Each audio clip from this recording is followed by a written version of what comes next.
This is Feed Your Mind. So it turns out Will Duffy was completely wrong about the 24-hour sun ending the flat earth, and so was Jeranism and Patricia Steer and anyone that decided to turn to a globe earther like Robbie Davidson and even MC Toon and them. They're all wrong about the 24-hour sun.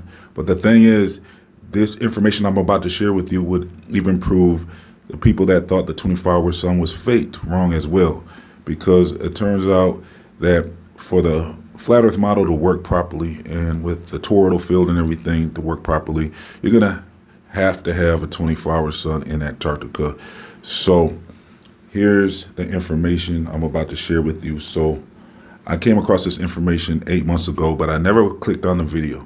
It looked like a lot to go through, and I had other things I was working on, so I finally got to this video. So this was created way before the final experiment, about 6 months before the final experiment.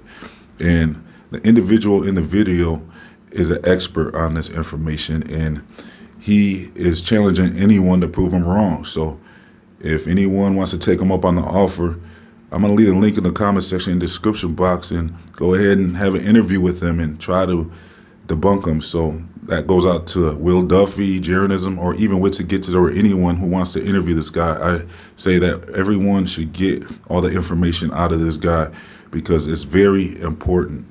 And so when I finally got to this video, I put it on and I was thinking, okay, I'll check it out and see what it's talking about, but I wasn't expecting much. You know, kind of like with the Joe Hanvey model, is something that is starting to make sense, but there's a lot of work to do to complete the hypothesis. So with this information I'm about to share with you, it's not Joe Hanvey. It's actually a channel called, well, it doesn't seem to be very well known. It's called Tomb of Illumination. And the individual on this channel says he can prove the 24-hour sun in Antarctica. So look, I'm going to leave a link for it in the comment section and description box. But before you check that out, make sure you watch this video first, because I'm going to break it down in a simpler way to understand, because it's a pretty complicated video. You're going to have to watch it probably twice at least to fully understand the information. But I'm going to break it down for you. So basically, with the sun, he's saying basically the sun is in the center, and it does a small circle in the center at all times. And he's actually suggesting that this sun is the North Polaris star. He's saying that's actually the sun in the center of the earth, and it's running in a small circle in that center.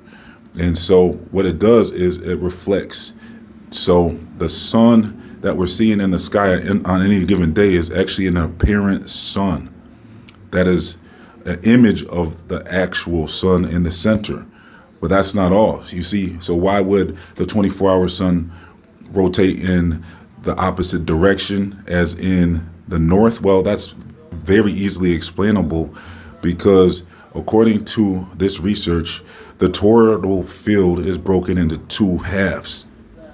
You see, this is the key to understanding this information, and this also explains why the southern stars rotate in a different direction as well, because with the toroidal field, he's basically saying the center plate and the inner circle is moving in a direction opposite as the outer ring.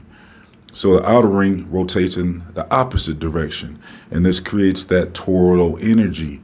And that's the key to understanding this information. So if you're in Antarctica and you're seeing a 24-hour sun, what you're seeing is an image of the sun, and you're seeing it no matter where you are on this earth. You're going to see an image of the sun, an apparent sun in the sky, but it's not the actual sun.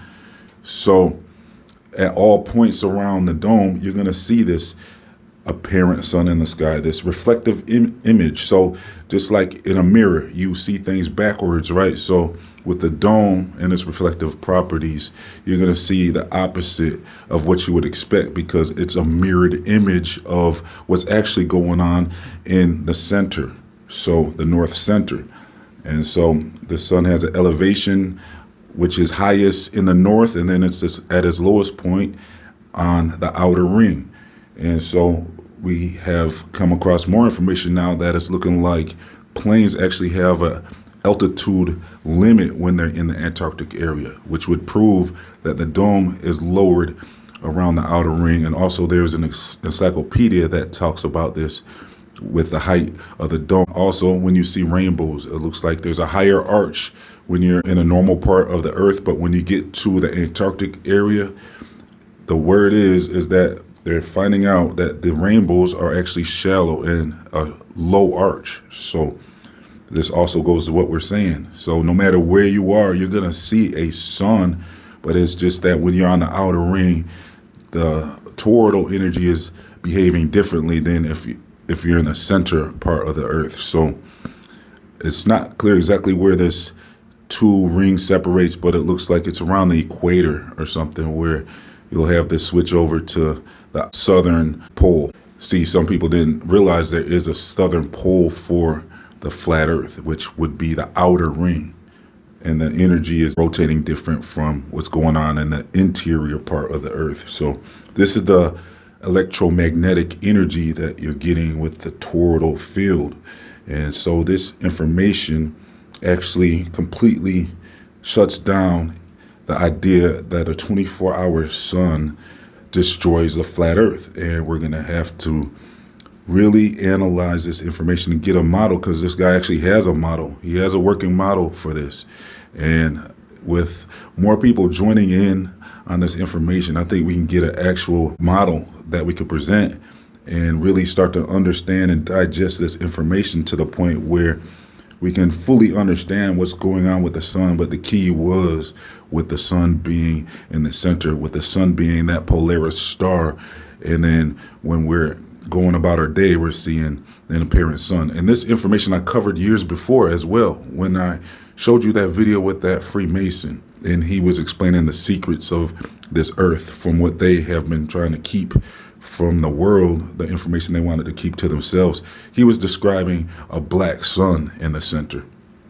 And he was saying how the moon and the sun is projected. So you're seeing like a holographic presentation, a holographic image of the actual source of the moon and the sun. So this is actually the same information, and it is pretty similar. So I think you should probably check out that video as well. I'll leave a link for that too. So if you need to get caught up on everything that was spoken about in that video, because now we're seeing this all matches up and it all makes sense now. So with a higher elevation, the parent sun would actually go through a process of the higher elevation when you're more towards the north center. And then when you go out towards the outer ring, the sun would have a lower altitude. And this explains everything as far as why when you're close to that dome firmament, you're going to see the reflected sun move differently, because it's behaving just like it would in a mirror. The exact same thing you would expect a mirror to project would be a reverse image. So this is why Jeranism has been baffled, and now he really needs to take this information and understand that you made a bad call to flip over to the globe side, because the 24-hour sun actually makes perfect sense.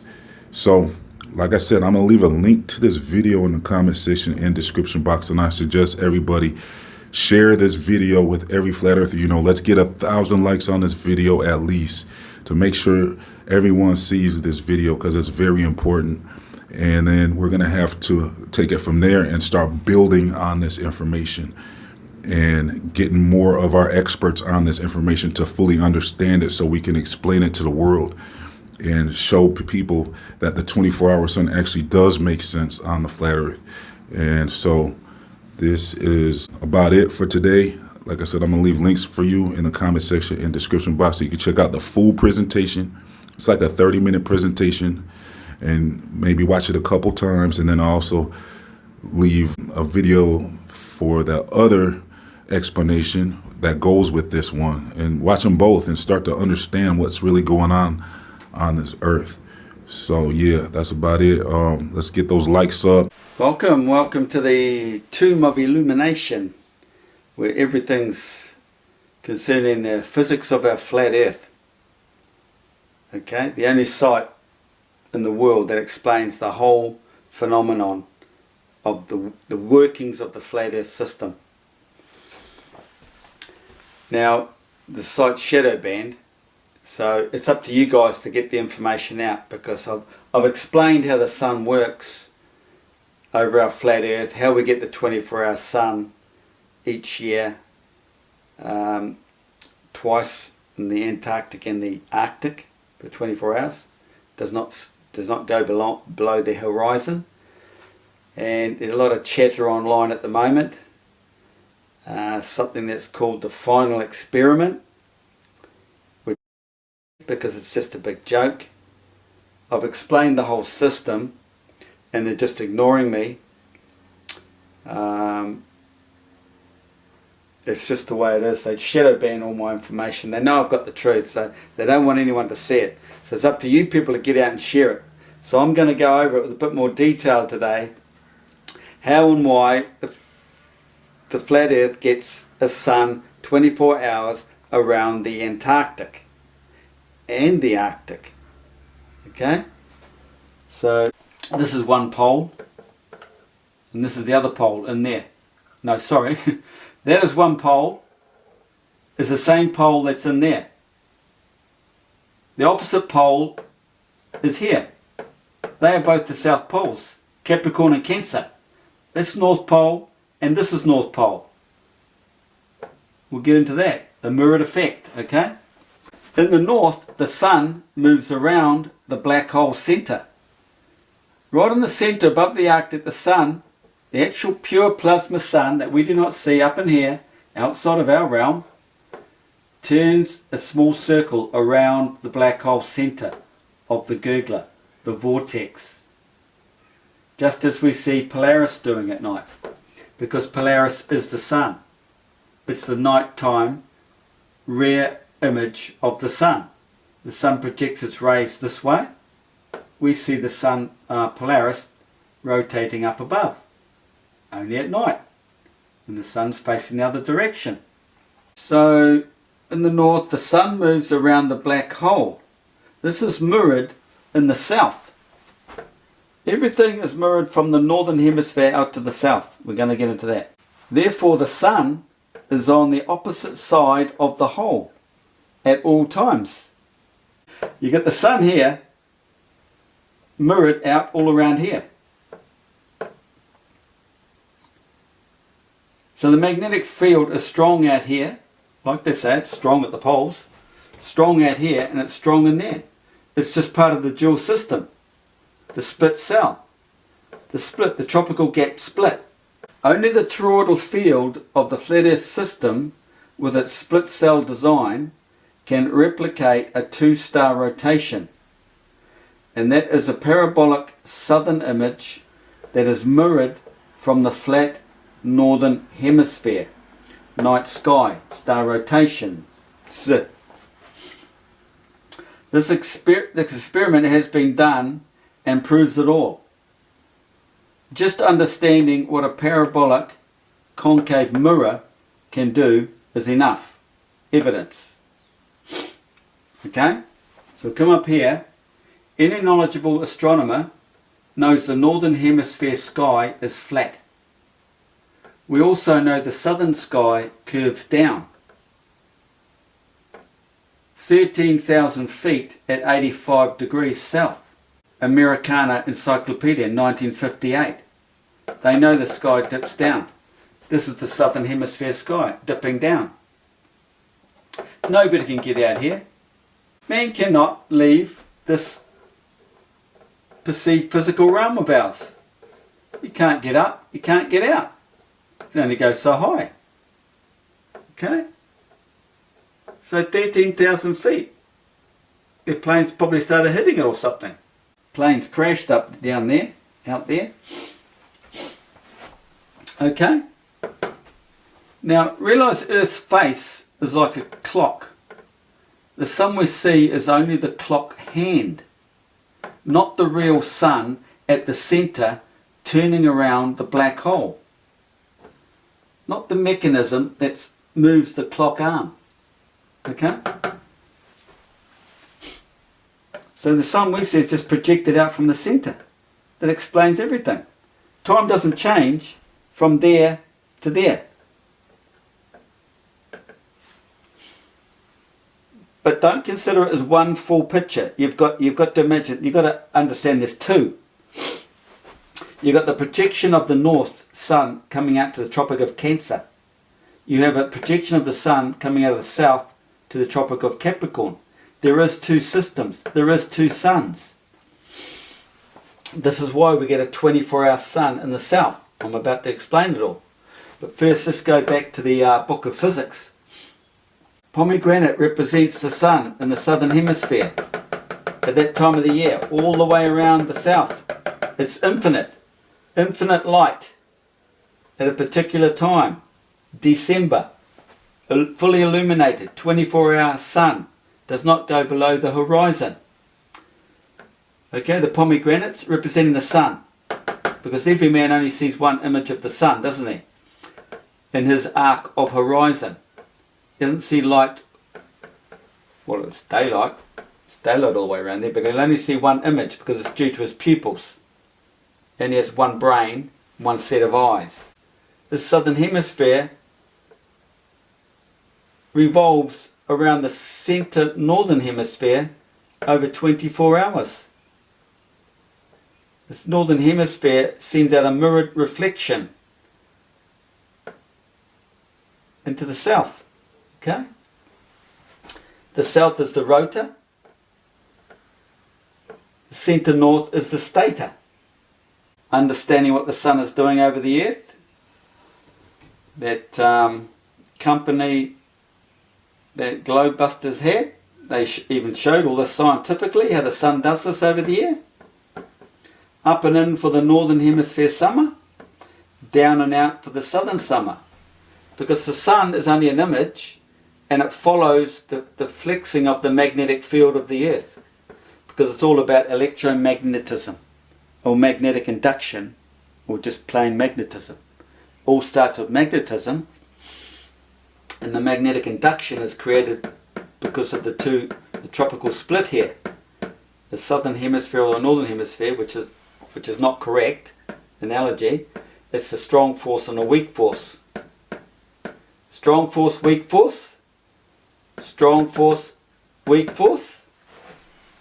But when it comes to poles, magnetism, that around here is the same as what's in the north.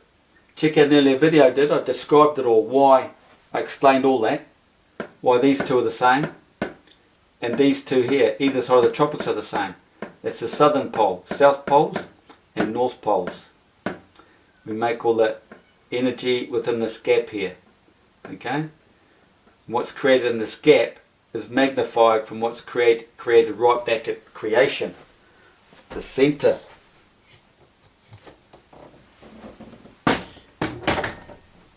The centre, right in the centre vortex of creation above the Arctic centre. Okay? So now I'm going to show you the model and how that system works. Southern hemisphere is a 3:2 ratio. Not that man can see that. He cannot tell. He thinks they're just two the same. Okay? But at the end of the day, the fact is that is way bigger than this. Centre north in here, there's the southern hemisphere. It turns all the way around. As this turns, it turns like this. And that moves all the way around. But there's an image everywhere in the south. It's mirrored out from the centre north. Now this is how the sun works. When the southern field is right out here, the sun pops out and is illuminated all the way around the south. Okay? I better go back to that other picture. This point here. So I can draw all the pomegranates all the way around here, but in reality it's completely illuminated. It's all illuminated. Now this separation must go on for a while, but we do only see the sun fully out here for a couple of weeks. Okay, so understanding this, northern hemisphere, and the south goes under it. This is all described in the physics book called the Bible as well. Earthquakes, as in subduction, going down into a mente. Okay? The seasonal change. That's the flex. The seasonal change. In and out. Up and in, down and out. Up and in, down and out. So when it's right up here, the sun is 24-hour daylight up here. It doesn't go below the horizon. Okay? So this movement here is declination in the sun over the season. When it pops out, the magnetic field pops into the south. So it's all there, folks, all described there. And so you can associate this with that. There's crazy videos at the moment. I messaged, put a message on Jaren's video. I said, I've told you how the effort works. Stop, stop the BS. You can ignore me if you want, but that's the way it works. Can't be debunked. It's fact. I don't lie, and I know what I'm talking about. Okay? So as for this final experiment they're talking about, it's just a joke. There is 24-hour sun around the south. It's all out here for a few weeks. Make sure if you are going down there, somebody, one of you guys, take your northern hemisphere compass and a southern hemisphere compass. Get to know what I'm talking about. Because that centre north is the same as there. But they flip the magnet for the southern hemisphere to make you think it's opposite. At a southern hemisphere compass, so it's going to be the opposite, pointing the opposite. Okay, it just depends on where they put the arrow, the northern arrow, or how it's balanced, you know, because they balance them, don't they? So they'll rebalance it for a southern hemisphere, so you think it's south this way and north this way. No, it's the same. Same field there is the same field there. Except this is a weaker field, slightly weaker than up here. Okay, because it's more widely dispersed, the magnetic field. That's what the sun's dilemma is all about. It's a lot bigger. Okay? So the two souths are right here. That's to tell you the magnetic field is weakest in the tropics. There's no magnetic field in here. It's all built up on the sides here. Capricorn and Cancer. Everything spins out. Oh, here we go. I haven't talked about this. This is how the sun works. It comes out like this in the southern hemisphere. There's two cycles. One for the southern hemisphere, one for the northern hemisphere. This can be proved. It's more easily proved when you look at it in summer. It comes from this direction, the sun, southeast, and settles in southwest. Okay? But it's because it's all mirrored. Let's send the north up here. There. Here's the pomegranate. That's the cycle of our stars in the south, okay? And then you've got the cycle of the stars in the north. Just mirrored. So it's back to front. So the Southern Cross, you've got it's the Big Dipper. Okay? But it's all being shadow banned and ignored. Because there's billions of dollars in lying to you, because they control the power system. Once you understand that the power, how Earth is generated, you just go and create your own power. If you would like to support this channel, please donate as little as $1 to help keep this channel online by becoming a YouTube member or a monthly patron. So we're back. Flat Earth is now back. And we're going to have to get this to everybody you know. So thanks for tuning in. This has been Feed Your Mind, signing off.